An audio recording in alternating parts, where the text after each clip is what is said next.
The text discusses three different types of probability. Relative frequency probability that's based on actual data that's been observed, classical probability, or what you may hear me refer to as theoretical probability, that requires equally likely outcomes, such as when one rolls a single die, and subjective probability, which is an estimate based on your knowledge of the circumstances.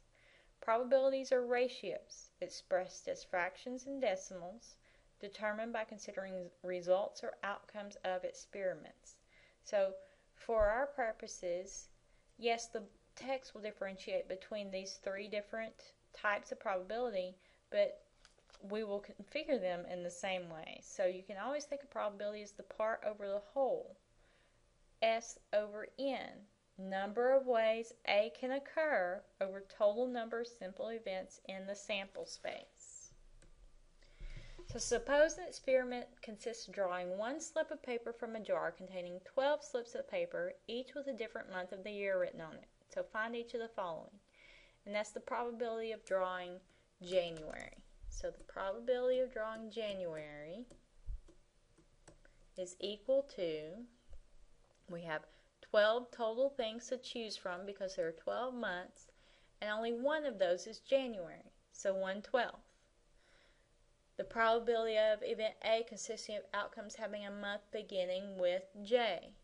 So the probability of a month beginning with J, and since we called that event A, I'm going to say the probability of A is equal to, well, how many months begin with J? There's January, June, July, and that's all of them. So there's 3 out of 12, and that reduces to 1/4. Always reduce your fractions. The probability of an event B consisting of outcomes having the name of a month that has exactly 4 letters.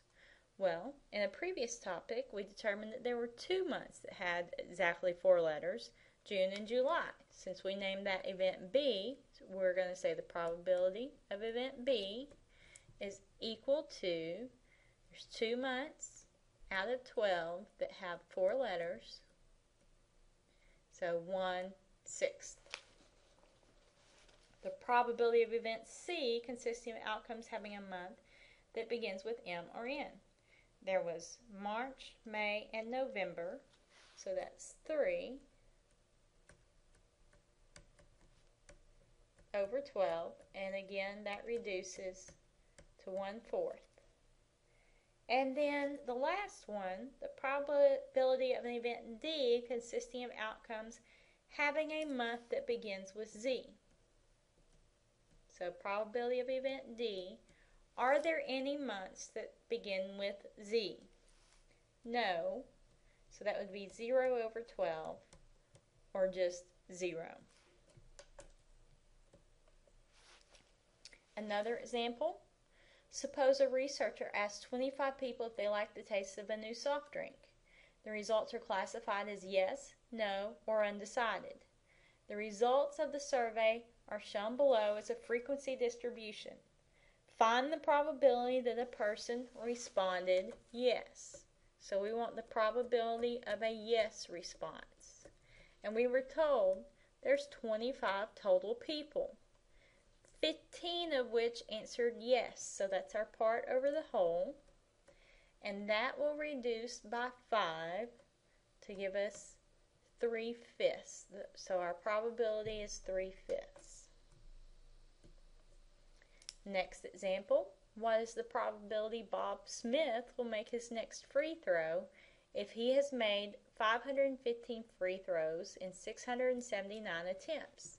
So this is one of those relative frequency problems where we're basing our next probability on previous work. So the probability of a free throw, and we can abbreviate here, is equal to, well, he's made 679 attempts, and out of the 679, he only got 515. Now that's kind of an ugly fraction, 515 over 679. So this is one where we may want to change it to a decimal. And when we change this to a decimal, we'll want to round to 3 decimal places. So that would be 0.758. Now in example 2, if a year is selected at random, what is the probability Thanksgiving will fall on a Wednesday? So think about that for a second.